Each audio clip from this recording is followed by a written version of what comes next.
Voilà, nous allons juste continuer avec notre série d'enseignements sur comprendre les saisons de la vie.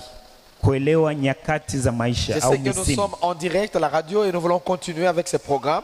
Les gens qui nous suivent, restez toujours connectés, branchés. Et si tu rates une session, tu vas sur YouTube, tu vas te récupérer là-bas pour avancer. Cette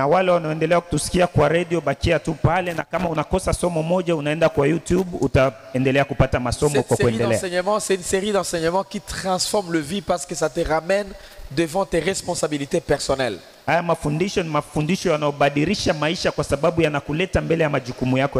Vous savez, des fois nous sommes là, nous disons on va aller au ciel, mais on oublie où est-ce que nous sommes par rapport à notre vie terrestre. Et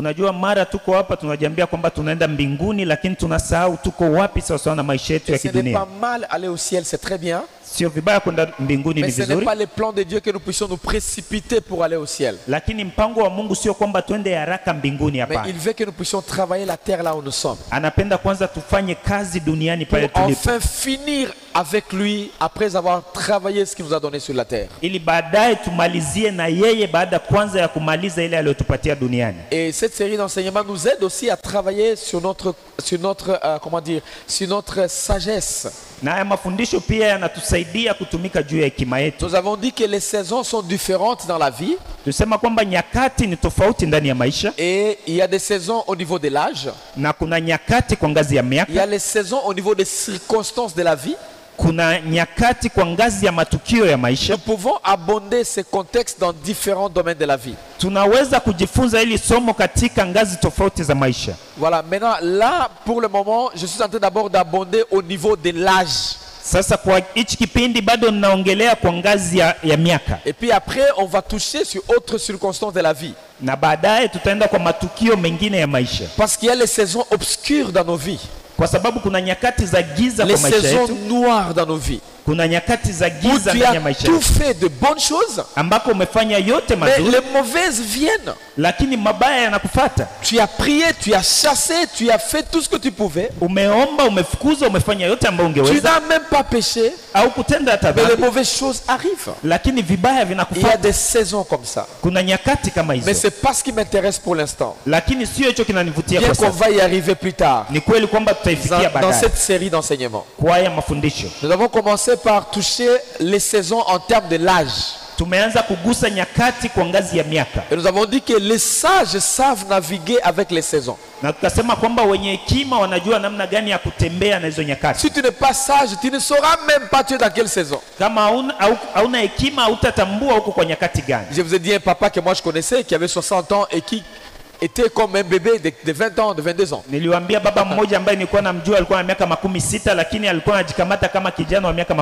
Ici même à Uvira. Donc il y a différentes choses qu'on peut regarder. Et le dimanche, pour ceux-là qui étaient là, nous avons commencé à toucher la première saison de 0 à 25 ans. Et nous avons dit que cette saison s'appelle quoi? La saison de la joie du matin. La joie du matin. Nous avons dit que pendant cette saison, c'est une saison de vision. Et nous avons connecté avec Joël 28 et 29. Une saison de vision. Une saison où tu te repères un peu, tu regardes ce qui t'entoure. Nous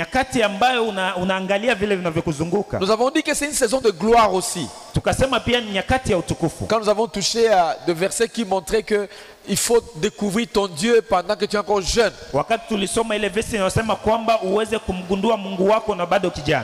Donc ça c'est Ecclésiaste 12, 1 à 3.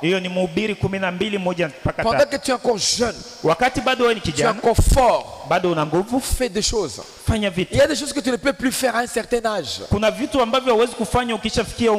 vous ai montré mon exemple. Tu vois, j'ai sauté beaucoup quand j'étais encore trop jeune. Tu vois les shit comme ça, je les faisais. 20, 15, je le faisais. Et je pouvais descendre jusqu'en bas, toucher même la terre. Na mara nilikuwa nashuka mpaka chini nagusa udongo. Mais pour le moment, pour y arriver, lakini kwa leo ilinifikia. Il faut que je m'exerce encore 2, 3, 4 jours pour encore toucher la terre. Takiwa nifanye tena mazoezi siku 2, 3 ili comme là, si tu me dis de faire ça, je ne peux pas arriver. Kama hapo ukiniambia nifanye hiyo siwezi kufika. Parce que j'ai fait déjà autant de jours, je ne fais pas ça. Kwa sababu nimeshapitisha masiku sifanye hayo mazoezi tena. Je connais un colonel à Kinshasa, un général à Kinshasa. Namjua général mmoja huko Kinshasa. C'est la tante à Ange, à madame. Ni shangazi yake ya mke wangu. Elle est décédée il y a quelques mois maintenant. Alifariki kuna miezi imepita. Militaire, vous connaissez ce qu'ils font. Mwanajeshi mnajua kitu gani wanafanya? Quand son fils est venu de la Belgique, wakati kijana wake alitoka Ubelgiji, avait dit maman, mbona unazeeka? Tu commences à vieillir, maman. Alisema mama, mbona unaanza kuzeeka? Tu vois un âge avancé, un général, une dame, âge avancé. Unajua mwanamke général lakini miaka imeshasogea. Maintenant, son fils avait dit non, allons d'abord au terrain, essayons de bouger. Akasema twende kwanza kwa uwanja tujaribu kufanya mazoezi kidogo. En bougeant le corps, na wakati alifanya mazoezi, là-bas ça fait ka. Hapa kukaitika. C'était fini.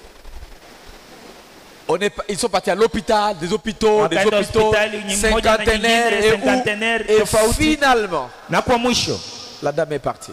Mama akafariki. Je vous dis, il y a un âge où on ne peut plus faire ce qu'on faisait. Nawaambia kuna umri fulani hauwezi kufanya tena vile venye ulikuwa unafanya. En d'autres termes, si vous découvrez que c'est à cet âge, c'est à ce moment qu'il faut faire ça, et si vous ne le faites pas, vous avez un problème. Kwa neno lingine ukigundua kwamba ni nyakati ndio unatakiwa kufanya ina kama uifanyi maana yake una matatizo.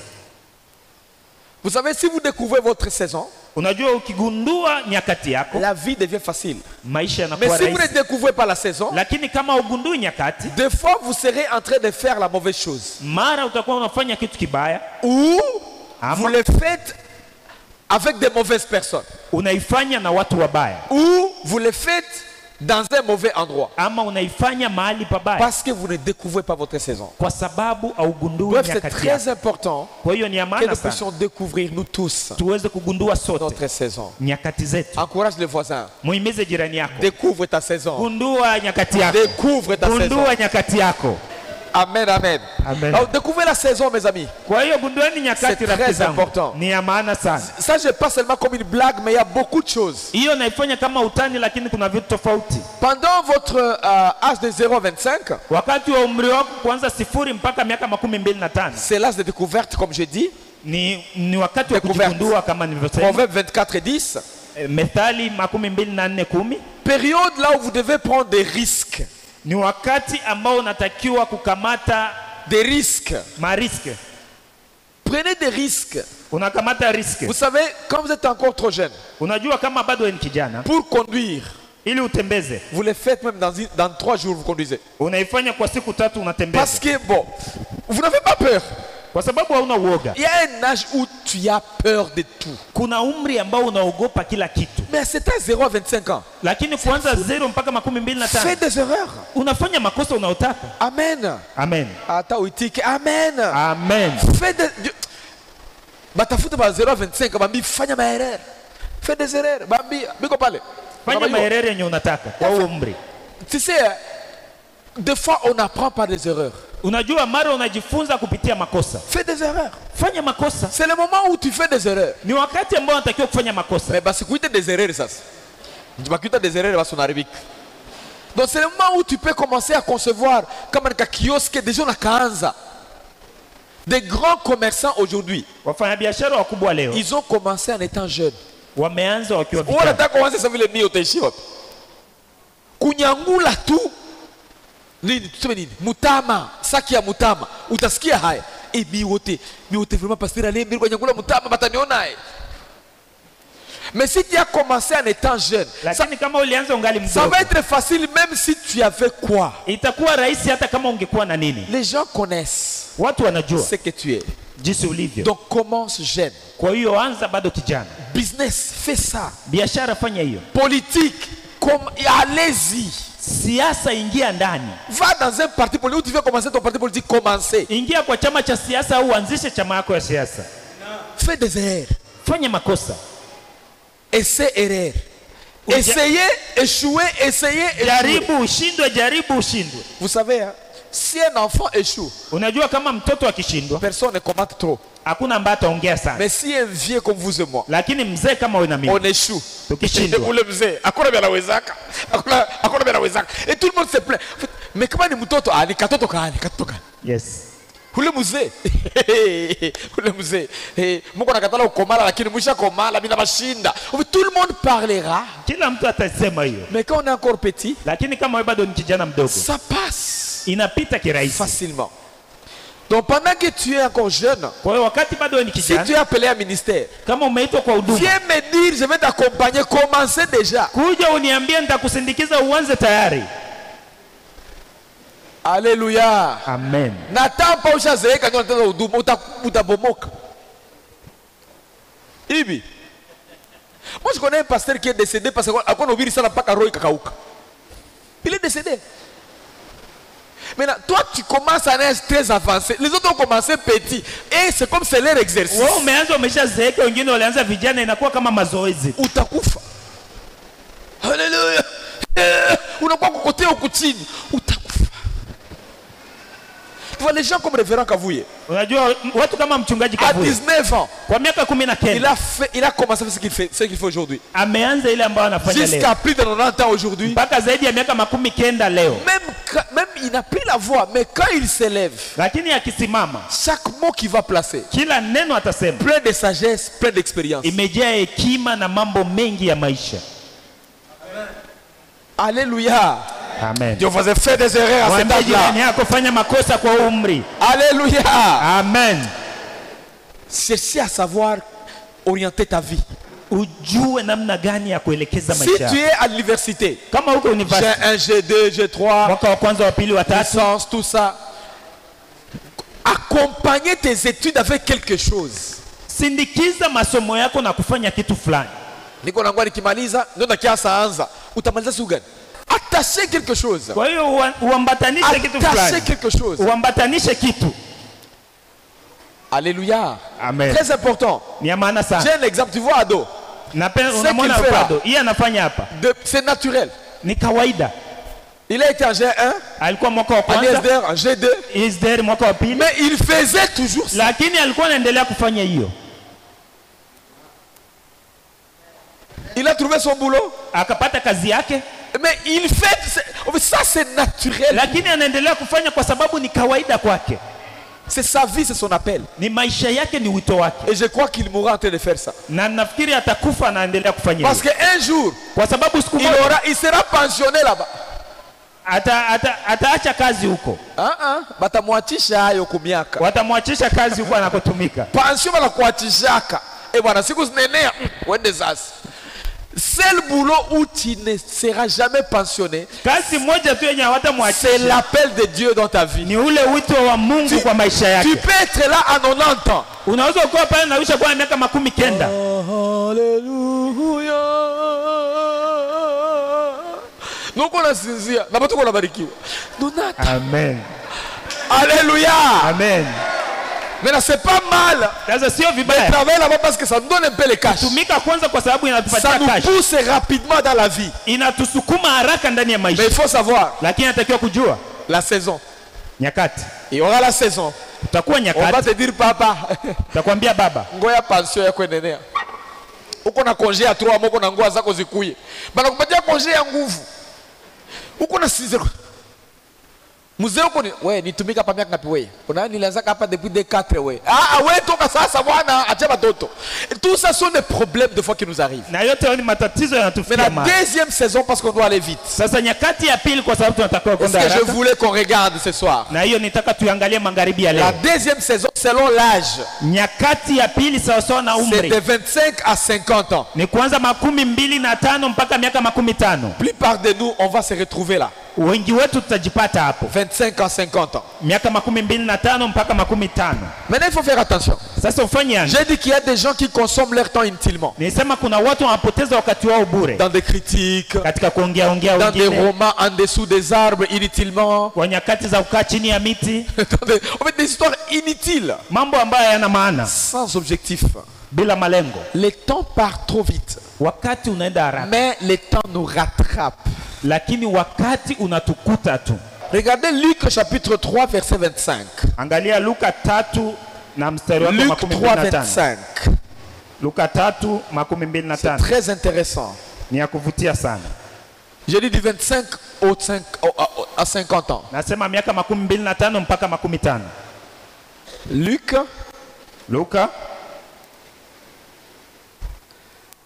Luc chapitre 3 verset 23, pardon. Rentrez un peu. 23. Voilà ce qui est intéressant. Jésus avait environ 30 ans lorsqu'il commença son ministère. Tu as commencé ton business à quel âge? Tu as commencé cette entreprise à quel âge? Cette ONG à quel âge? Cette parti politique à quel âge? Ce travail que tu sens que moi je dois aller jusqu'au bout. Tu as commencé à quel âge? Ça nous montre que Jésus était tellement sensible par rapport aux saisons. Et ça c'est la sagesse. La Bible montre qu'il a commencé, il avait environ 30 ans. Ça peut être 28, 25, 20 combien, je ne sais pas, mais environ 30 ans. Comme on le croyait, fils de Joseph, fils d'Élie et tout ce que tu veux là. Ça m'intéresse. Parce que même en Israël, tous ceux-là qui devaient travailler au temple, ils étaient envoyés et ordonnés à 30 ans. Parce qu'il y a un âge où vous êtes fort. Ce n'est pas trop clair de 0 à 25 ans dans la vie de Jésus. Je peux dire, c'était son temps de folie. Il apprenait à raboter avec son père, à aider dans son voisinage, à appuyer sa mère. C'était juste de folie quoi. Mais sa mission spécifique, environ 30 ans. Donc disons 25 ans et on continue. C'est là où tu arrives à cet âge maintenant. Tu te fixes dans ce que tu es supposé faire. Tu ne blagues plus avec ta vie. Ça c'est la saison qu'on appelle la saison d'exécution. La saison d'implémentation. La saison de réalisation. À cet âge, il faut 25 à 50 ans. Il faut bien savoir qu'est-ce que tu as. Est-ce que tu as une maison? Est-ce que tu as une parcelle? Est-ce que tu as un moyen de déplacement? Si tu veux te marier, est-ce que tu es déjà marié? Est-ce que tu as déjà la production qui va t'aider à vivre demain? À cet âge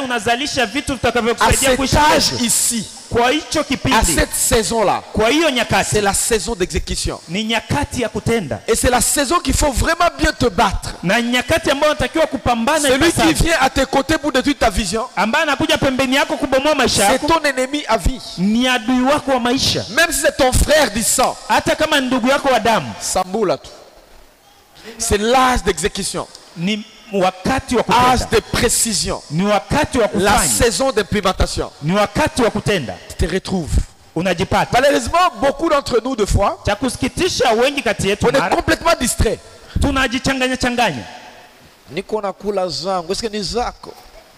Nakula zangu. Nakula zangu ni zako wewe. Unakula zako. Utazikwa kesho kwa kula zako. Kula hazo sasa. Kolianzaka nazo. Personne n'a été né avec l'argent. Et personne ne mourra avec l'argent. On a tout rencontré et on va tout laisser. Ce qui est important, laissons des traces sur la terre. Alléluia. Amen. Dis à quelqu'un, laisse des traces sur la terre. Laisse des traces sur la terre. Hey. Wow. Lumiza bulongo. Bulongo lumia se ulimulumizaka. Amen. Ayez un champ. Ayez un petit jardin. Si c'est possible, ayez un chez toi. À cet âge-là, tu es fort. Déjà, cette entreprise que tu as mis en place N'importe quoi. C'est un magasin que tu as commencé. À 0,25 ans. Maintenant tu commences à l'établir. À cet âge, il ne faut plus avoir la confusion de votre vie d'avenir. Ni comme mfanya biashara leo. Kesho na kwa politicien. Kesho gabana nenda kumshamba. Mui ajetena. Ungana changanya au yuko wapi? Je t'assure, c'est un âge, c'est une saison où tu as déjà des précisions par rapport à ta vie. C'est un âge où tu prépares même ton départ. Et si tu ne sais pas encore ce que tu vas faire pendant que tu es presque au bout, maintenant tu es quoi?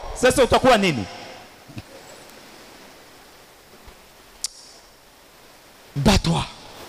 Pambana. Bats-toi. Pambana. Alléluia. Amen. Alléluia. Amen. Tu es en train de mettre en place un système. Quand je regardais un peu cette semaine passée, les millionnaires, 10 millionnaires, du milliardaire, je voulais dire. J'ai vu des gens de 49 ans. Haiko retare. Kasema nimechelewa. Tuko nyuma. Tumechelewa sana. Aïe. Deuxième milliardaire au monde. Milliardaire wa pili duniani. Il a 49 ans. Ana miaka 49. Tuko tunawaza tutakula nini? Tuko mbali. Ndio tuko na kagari anavimba. Hatuko kitu. Kala chini jipange. Yes. Alléluia. Amen. Ouvrons les yeux et regardons. Alléluia. Très important. Voilà pourquoi moi j'aime l'église de Shaddai. Ça nous aide pour être défiés. Chacun de nous est défié. Qu'est-ce qu'on va voir? Et ça tue l'arrogance en nous. Donc, c'est mieux qu'on puisse laisser de marques ici au village. Alléluia. Amen. Je vous ai dit, deuxième milliardaire au monde à 49 ans. Vous le connaissez? Elon Musk. Vous le connaissez toujours quoi? C'est lui qui a mis la voiture électrique sur le marché. Tu as ta voiture, tu branches pendant 1 heure, tu peux circuler 800 km. Una gari yako unaicharge kwa saa moja na unatembea kilomita 800. Comme téléphone. Kama simu. Donc c'est possible. Kwa hiyo inawezekana. Et celui qui a mis ça sur le marché, na ambaye ameweka hiyo sokoni, 49 ans papa. Ana miaka 49. 49 ans. Pour mettre entre parenthèses. Kwa kuweka wa kibano. En fait ça a été mis en place pourquoi? C'est à cause de la guerre au Moyen-Orient. Les Américains, ils ont trouvé que la guerre au Moyen-Orient, en Irak, aujourd'hui, Russie s'amène à un niveau très élevé. C'est à cause du carburant. Maintenant, pour faire le contrepoids, il faut commencer à créer des choses qui vont marcher sans carburant. Parce qu'après tout, nous sommes les grands acheteurs de tout ça. Et nous devons nous libérer. C'est comme ça que les entrepreneurs réfléchissent. Nous on réfléchit comment? Alléluia. Amen. Deuxième parenthèse. Je te dis ces choses de dernier temps, ça me prend tout le temps. Maintenant, les histoires de barrages, ils ne sont plus dans les histoires de rivière Mulongo Kavimvira, on va mettre barrage 1-1. Ils ont commencé à réfléchir sur les systèmes de mettre les atomes ensemble pour exploser et produire le courant. Un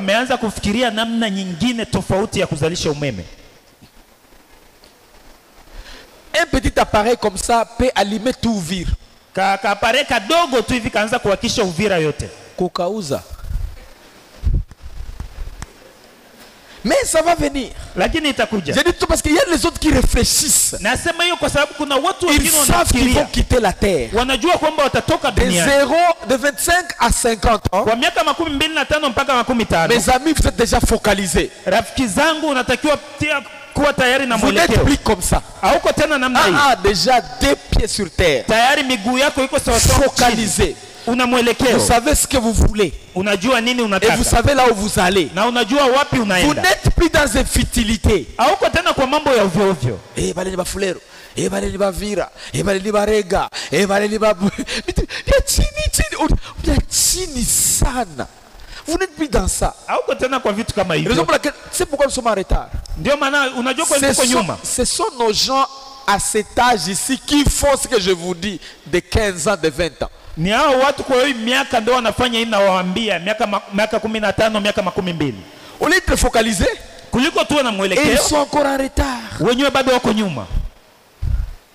Et nous les intellectuels aussi, na sisi wasomi pia, nous emboîtons les pas. Tunatembea sawa sawa nao. Job leader tout bad. Ndio viongozi hao.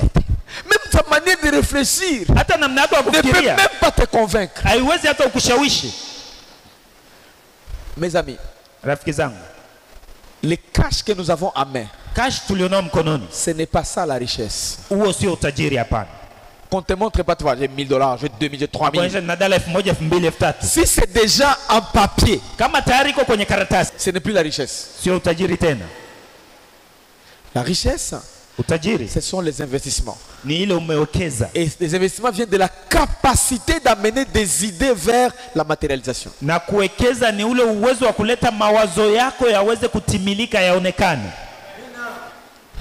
Amen. Hein? Amen. Tu as quelle idée? Una wazo gani? Parce que tu vois les cash papier, unaona cash c'est juste question du temps. Ni wakati tu. Soit tu es riche, ama uko tajiri, soit tu es pauvre. Ama wewe ni maskini. Juste question du temps. Ni wakati tu. Alors la capacité de réfléchir et amener ça à la matérialisation. Sasa ule uwezo wa kufikiria na kuweza kufanya hiyo ionekane. Et les investissements, na kuwekeza, c'est ça la richesse. Na huo ndio utajiri. Et là tu dois déjà concevoir de 0 à 25, maintenant 25 à 50 ans. Na hapo umefikiria kuanza 0 mpaka 25, 25 mpaka 50. Tu commences à te mettre en place. Unaanza sasa kujipanga sawa sawa. La patience dans ce que tu es en train de faire. Patience. Beaucoup d'entre nous, on n'est pas patient. On veut avoir vite et trop vite. Parce qu'on n'a pas eu une bonne éducation. Dans ce domaine, il te comprend les saisons et les temps. Persister dans ce que tu fais. Moi, je dis souvent ceci. Que ici dans notre ville, c'est une ville, disons, en chantier. C'est une ville vierge où chaque domaine peut être exploité. Il faut seulement savoir tu es appelé dans quel domaine. Amen, amen. Amen. Amen. Amen. À Uvira ici. Avez-vous déjà vu un atelier de de cordonnerie? Ushaona atelier ya watu wa kushona viatu hapo? Il n'y en a pas. Hakuna. Et nous sommes là les jeunes. Na tuko hapa vijana wengi sana. Anda mimi nashona viatu mimi ndakwa. Unaanza kushona viatu kushona na mkono. Uko na problème, uko nyuma. Viatu c'est plus que ce que tu peux penser. Yes. Viatu jo ba cordonnier ndakwa natia kiatu kumiguu hivi unafaa hivi. Ungana wazile ile mashindano ya kudepoto Bukavu, ile mashindano ile uliingiza ulichomola. Il y a des machines à coudre. Kuna mashine ambazo zinashona viatu. On n'a pas ici chez nous. Lakini hapa kwetu hatuna. Domaine complètement négligé, oublié. Kwa hiyo ngazi imesaulika na inazaraulika hapa kwetu. Tout le monde unasema. Il y a beaucoup de domaines oubliés, négligés. Kuna ngazi nyingi tumezisahau. Tout le monde veut être médecin. Kila mtu anataka kuwa mganga. Maintenant nous en avons beaucoup ici. Sasa leo tunao wengi. Amen, amen. Amen. Et si on a tout échoué, na mimi nakuwa pasteur. Na kama umeshindwa yote unakimbia unakuwa mchungaji. Kuya tu hakuna shida, ni domaine nyingine ya mzuri. Après avoir échoué le business, les affaires, tu ne peux pas tu ne peux même pas être gardien dans une organisation pour avoir $200. Hauwezi kuwa hata mlinzi katika shirika ili upate $200. Mungu anasema. Tukale sasa. Mungu aseme sasa. Binakia vya nguvu. Hata Uvira wanawaka banabii. Uliitwa hapa, uliitwa Bukavu, uliitwa Kinshasa. Tuyo uliitwa wapi? Tout ça sont des problèmes. Donc, il faut savoir qu'est-ce que Dieu a mis à cœur. Unatakiwa kujua nini Mungu ameweka kwa roho yako. Regardez Jésus dans Luc chapitre 1. Angalia Yesu kwa kitabu ya Luka sura ya 4. Chapitre 4. Sura ya 4 Luka. Verset 18. Na mstari wake wa 18. À cet âge-là, parce qu'on va atterrir pour partir. Kwa hiyo miaka kwa sababu tunatakiwa kumalizia twende.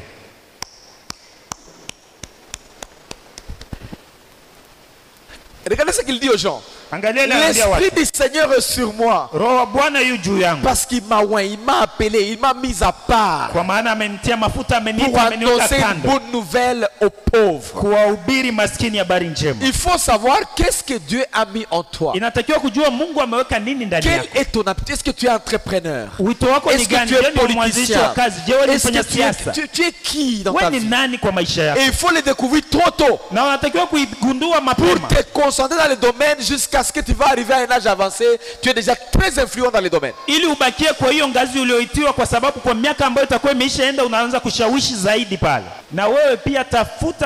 que vous ne puissiez pas perdre votre temps inutilement.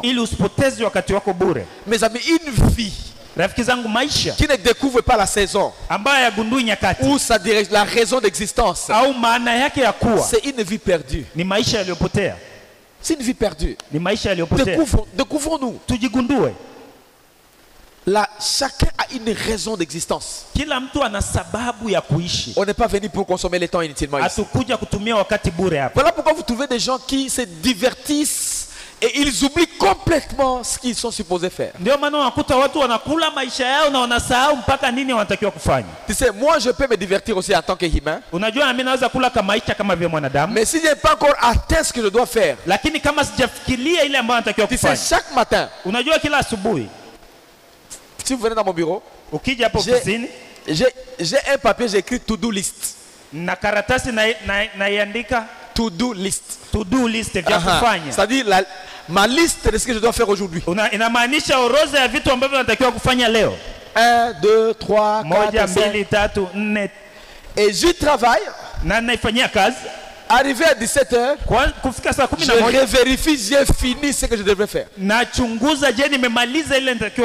n'ai pas fini, demain ça va être la première chose à faire. C'est là où des fois les gens viennent. Je dis à Rosette, s'il te plaît, je vais d'abord finir ça et puis je vais rencontrer les gens après.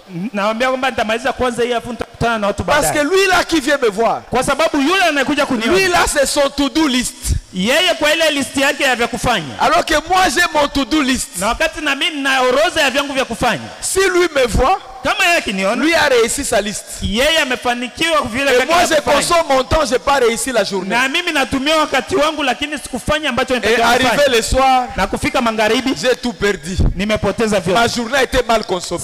Quelqu'un qui va venir là, Maroma kunyumba ya kukazi ya kubingine niko napanga na hivi en fait anakia ana hata mpango hata moja, il te consomme 1 heure, anakutumia saa nzima. Ce qu'il faut faire, excusez-moi de vous dire, ambao natakiwa kufanya, unisameni kuambia chongea sana, tusome kwa 20 tusome kwa 20, mnatoka naye pole pole, fanya mlango kwa heri et puis tu fais quoi? C'est la vie. Parce que le temps consommé, c'est une vie consommée. Le temps et les saisons, si nous les comprenons, nos vies vont commencer à aller vite. Mes amis, tout le monde a déjà touché l'argent ici. Et ces gens qui sont en dessous de 25 ans peut-être toucheront aussi un jour. La différence sur la terre, c'est comment? Les gens découvrent les moments rapidement. Ils s'investissent. D'autres, ils ne découvrent pas. Ils pensent que itakuya faranga milioni zitafutaka. Ona huko peke duniani. Tuko mukabumbu football. Yes. Tu peux jouer 45 minutes et tu n'as pas touché les balles. L'argent. Posez-vous la question. Nous sommes 1 million de gens à Uvira. Il y a combien de riches que tu connais? Nous sommes sur la même ville. Même route. Même marché. Même magasin. Les mêmes cash circulent partout. Ile pesa inazunguka mahali kote. Les uns en ont, wamoja wako nayo, et les autres pour trouver 1000 francs. Wengine ili wapate 1000 francs. Hapana ni bamwizi. Na oibe. Na oibe sasa. Hebu yuwai na oibe. Hapana. Maana kwa na tu escroque. Wewe na escroque kwa na tu yuwe kwa na escroque ta watu. Duno kiziona sa mungu escroque. Mais habikufiki eko. Binakatala kufika. C'est à cause de quoi? Kwa sababu gani? Découvert des saisons. Kugundua nyakati. Mes amis, il y a des saisons. Rafiki zangu kuna nyakati. Et pendant cette saison-là, na kwa hiyo si tu n'as pas posé des actes forts, kufanya matendo yenye nguvu, la saison ne rentre pas. Hiyo nyakati hatarudia tena. Ne rentre pas. Hairudi tena. Voilà pourquoi nous devons nous mettre au travail. Ndio maana tunatakiwa kuchapa kazi. Nous devons découvrir. Kugundua. Jésus savait Yesu alijua que j'ai une mission. Kwamba nina kazi. Et après cette mission, na baada ya kazi, je dois partir. Natakiwa kwenda. Et il a commencé à proclamer. Na kaanza kutangaza. Je suis appelé pour. Nimeitwa kwa ajili ya. Je voulais donner un devoir cette soirée. Nitawapatieni jukumu la kufanya magharibi ya leo. Découvre-toi. Jigundue. Tu es appelé à faire quoi? Umeitwa kufanya nini? Souvenez-vous, nous sommes une église de millionnaires, de milliardaires. Kumbukeni sisi ni kanisa wa millionnaires wa milliardaires. Ce n'est pas question de cash. Sio kwa sababu ya mais la manière de penser. Lakini kwa namna ya kufikiria. Amener aussi des idées à être exécutées dans la vie. Kuleta pia mawazo yaweze kutimilika hapa mjini. Qu'est-ce que tu sens appelé? Unahisi umeitwa kufanya nini? Tout ça, c'est que nous devons ouvrir les yeux. Si tu as une idée là, rapidement, commencez avec ça. Ne pensez pas que tu vas commencer avec $10,000. Non. Commencez avec $50, $20, $100. Développe-toi. Sois résistant. Continuez. On t'appelle à Kinshasa Sieni. Niko na business. Niko na business hapa. Ndachia yonani. Haleluya. On t'appelle à Bukavu. Mie niko hapa. Niko hapa na mini business tu hapa. Niko minahomba, je m'en fous. Ndahomba nabyo. Niko tu hapa. Mai ilipanda, je m'en fous. Ndalala nayo, ndanao amo vile. Et c'est comme ça que des années dans la même chose, faisant la même chose, avec des bonnes personnes, au bon endroit, tu vas développer la confiance des gens. Alléluia. Amen. Les gens vont te connaître. Kwa ule baba, njo banapataka maai. Kwa ule baba, njo banapataka ko kachupa ka Fanta, ukitapata Fanta za Burundi Mirinda. C'est comme ça que ça va aller. Des années. Une histoire n'a jamais été construite dans un jour. Mais plupart de fois, nous sommes pressés. Ici kwa biashara biendi hata unahamia kwanza mchumvi. Hata naye yende unaingia msukari. Hata biendi hata ndafaa kwanza yeye. President Patrick kazi kwanza president. Msao ukitumika unapiga zako miaka 3 pale. Hata abalipi mzuri unatoka. Tangu ukifika sasa unakuwa na 60. Maisha yangu mie. Nilitumika pa. Ulitumika kwote sauf una resultat. Yes. Mapapie hivi uko nazo. Attestation service randi. Ini ya kubanka. Ini ya kuparke. Ini ya kusonas. Ini ya ku OGFREM. Ini ya kukadastre. Ini ya ku hata ukaniso kitaka nayo. En fait, uko na attestation service randi zote sauf hauna kitu kenye uko nayo. Wapi tena? No, hiyo ni aonje. Ni kwa kutia fund mie. Na ku World Vision. Unataka ya wapi? Ya wapi? Sa okoshacha nini? Usionyeshe kazi nitumika kama njoo habari yako hiyo. Tuone benye uliacha. Bwana asifiwe. Amen. Na sasa tunalia tukimaliza kulia hapa, twenda kunywa bui. Tuko tunalia tunatumaini hata kilio kitakuja. Yesu alikufa, baba alikufa. Aliacha nini? Koma imbwa, tuachame magumu ya baba walikuwa naiba, wangu walikuwa naiba. Ndio bio kwamo. Soma mwima tuombe Mungu tuende kunyumba.